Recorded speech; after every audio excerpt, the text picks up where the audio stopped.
Hello and welcome to From the Makeson here on Artist Echoes. Now each week on the show we like to get some of the most interesting artists around, and this week has been absolutely fantastic. I loved Tiki Black's live performance of her latest album, and it's great to chat to her now. Hello. Hello. Hello. So yeah, how have you been? Busy? Yeah, sounds it. Busy, yeah. This album, the next. Yeah, alright, great. And how has the album launch gone? Have you done a launch party and everything for it yet? Not yet. No? Not yet. Seriously, Mm. you know, with, gosh, I'm going to say the C word, but with COVID and variants and Yeah. things, we just weren't sure. So rather than doing the launch, I thought I'll wait a little bit, see how things go. Yeah. And I'm in talks with the library, Manchester Oh, Central right, Library, to yeah. do my launch there. Oh, it's a beautiful library, isn't it? Yes, Mm. it is. It is. So going back a bit, do you want to tell us a bit about yourself? Because there'll be people out there who haven't heard your music at all before and they want to know a bit about you. Yeah, I'm Tiki Black, Manchester-based Yeah. via Paris and Cameroon, Right. is how I put it. And so I have a tendency to put a little bit of all this, what I call international influence that go far beyond France and Cameroon to India and China and, Right. you know, places like that, because I love music from everywhere.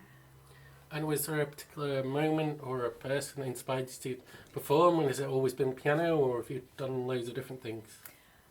Actually, well, I fell in love with the piano when I was younger. And Oh. at the time, you can tell my age now. At the time, we didn't have affordable pianos. Right. There were no digital pianos, so I'm that old.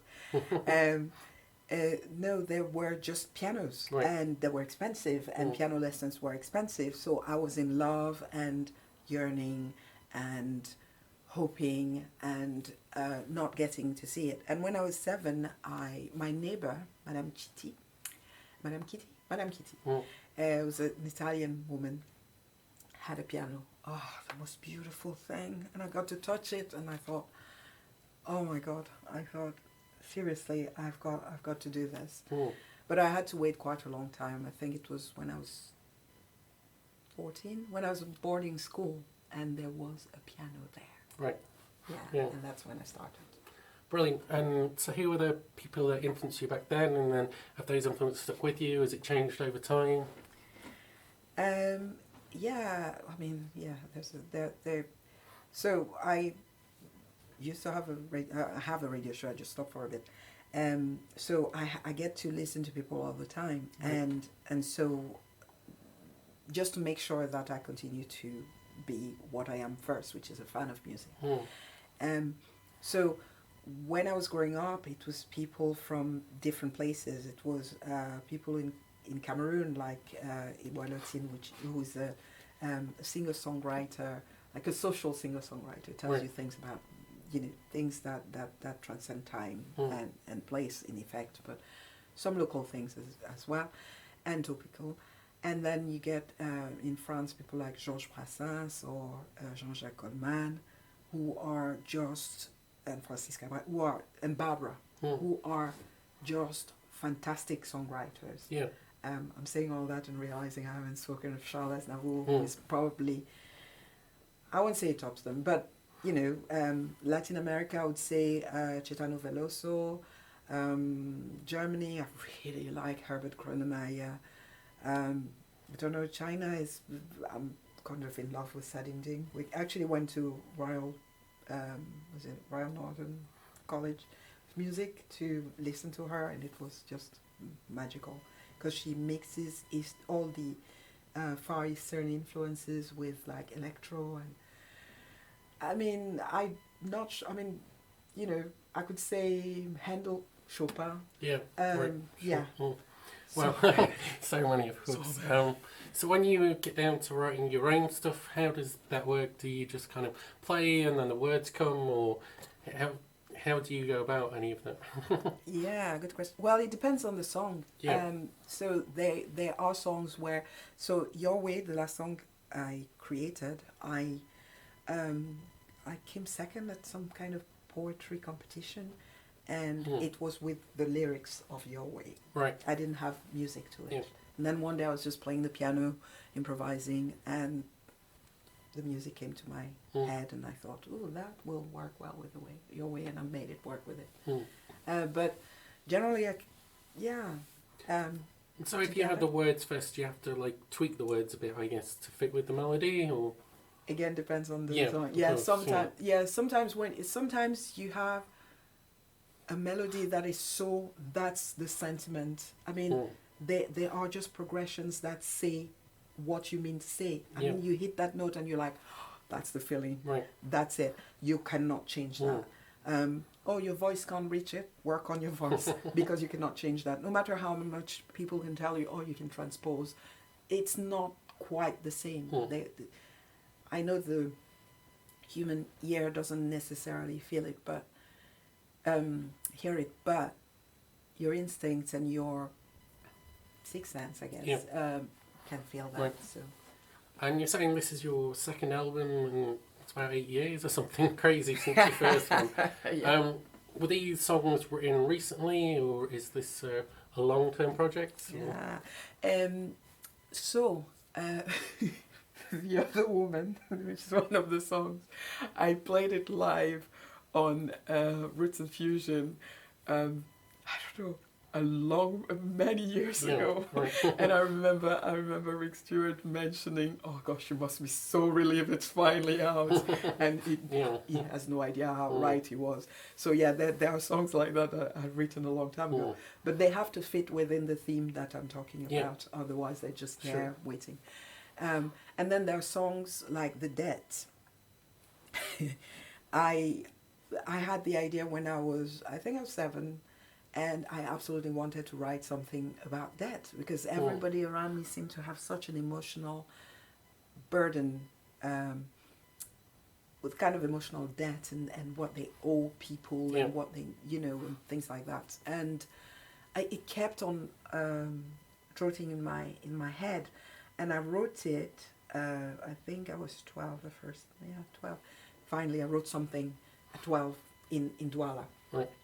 I couldn't find all the words, and I was like, it dum. And it wasn't saying everything I wanted to say. And then I came up with the music in 2000, I can't remember, 18 maybe. Sure. Whenever the year we recorded it. And I was like, that's the music. Right. Now, and the music helped me realize that I didn't have to talk about the debt had to talk about it herself. Right, okay. Which is what... So quite a unique perspective on it. Or... Yeah, hopefully. And how did you come up with the various themes and link them together for the book? Is that... Not very original. Right. I'm following the cycle of life.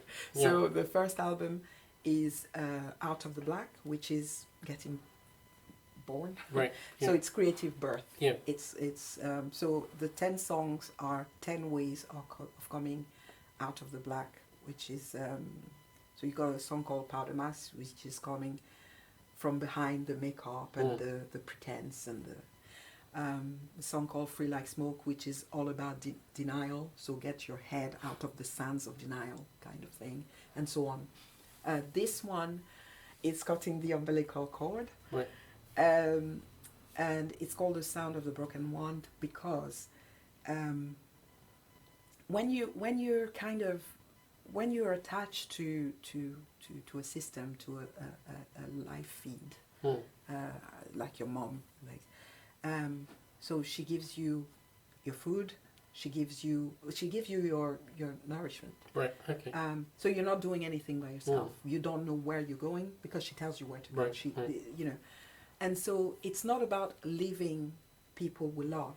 It's about standing on our own feet, empowering ourselves, so we can give back, not by duty, but naturally, just by being ourselves. I mean, I was talking about my daughter earlier. She's very different from me. Of course. And that enriches me. If I had brought her up to be like me, how boring. I would have learned nothing. Right. And we need growth. Otherwise, we can't continue to create. I mean, we get stale, basically. And so where did you go to record the album then? Power Street. Oh, great. I went to Power Street. The resident engineer there is Russell Coutier. Right. And I know I'm saying that in French. It's definitely British. But Russell... So he was the sound engineer, the producer. He plays a few instruments in there, violin, viola, the electric guitar in one of the songs. So yeah, I was in Power Street. Yeah. Yes, I took loads of photos. Can imagine. Yeah. And what made you decide to have the book as well with it, with the illustrations and stuff? To be honest, I always wanted to write. I always feel like there's a whole set that goes with the theme I want to explore. And there are things that you can say in music, and there are things that definitely for me belong to poetry. Yeah. And I couldn't pretend and put them in. I mean, for me, poetry has its internal rhythm and melody, so I don't need to put music. It feels redundant. Yeah, cool. And anyway, I like that dimension of rhythm and poetry. So I did want to do that for the first one as well. Started writing it, and when I was writing this one, same thing happened, where I had a story as well as the poetry, and it was just getting big. I had 400 pages. Right. And I was just thinking, you know what, it's never going to happen if I continue to do this like that. I'm just going to release the poetry, put a couple of essays, and then if I want to tell the whole story, I'll do another book. Yeah. You got to cut the scope down a Yes, little, and I was better. it never happens. Yes, exactly. And there are illustrations in the book. Is that something you do, or does a friend do that? Or? I got it done by, her name is in there. I can never remember her name. Yeah, the lady who did it. I actually did it through a freelancer. Right, okay. That I found online. And some, I mean, I researched for a while, but her style is what I liked. Right, yeah. I needed somebody who could have her style, but also play with pastels in a relatively original way. Not compromise who she was, but still complement what I was trying to say. And she was Pearl. She's called, if I can find her name. But yeah, she's Pearl. And she was the only one who looked. She was just perfect for the job. Very good. And now there are shows coming up where people can see you play it live. Were you planning to? Yes, so I have a few shows this month, even though I'm really bad at putting things online. But I just did a show a few days ago, Sounds Good. Fantastic environment for a gig. And then I think tomorrow I have an interview with the Netherlands. It's a different show. Yep. And then... and then Saturday, Calypso Festival. Yeah. I'm playing there. And then the week after, I'm playing at Manchester Central Library because they are celebrating World of Music Day. And then the week after, I'm back at the Manchester Central Library because I'm reading a couple of poems. Okay. Yes. Sounds So good. that's for this month. I haven't completely organised myself for the month after. I don't know things by heart, at least. Great. Well, I've really enjoyed chatting to you, but before you go, just want to remind people where they can find all your music and future dates and everything. Yes. Well, my website, which is tikiblack.com. Tikiblack.com. It's really TIKI black.com. Generally has everything. But if you're a Bandcamp lover, you will be happy because all my music is on Bandcamp. Right. And the limited edition book and CD. So the book, the poetry collection, is on Amazon, on Kindle at the moment, and the paperback collection is coming out next week, I think. Paperback version even. But the hardback limited edition book and CD is on Bandcamp. Right. I decided it has to be on Bandcamp, nowhere else. Independent. But yeah, it's there. There's only, I think, 20 left. They're going a bit faster. Yeah, so tikiblack.com and generally Facebook and all those places. I just want to mention very quickly the photo on the CD is taken by Lucy Regis, Right. extremely talented photographer. She probably thought, those photos we did a long time ago, where are they? Yeah, I took my time. But yeah, she took some really impressive photos. So I look so much better. I don't know what she did. Herself and her makeup artist are ones, you know. Doo-doo. Yeah. Brilliant. Well, it's been amazing chatting to you today. Thanks for coming on the show. Thank you for having me. Great. Thank Thank you. you.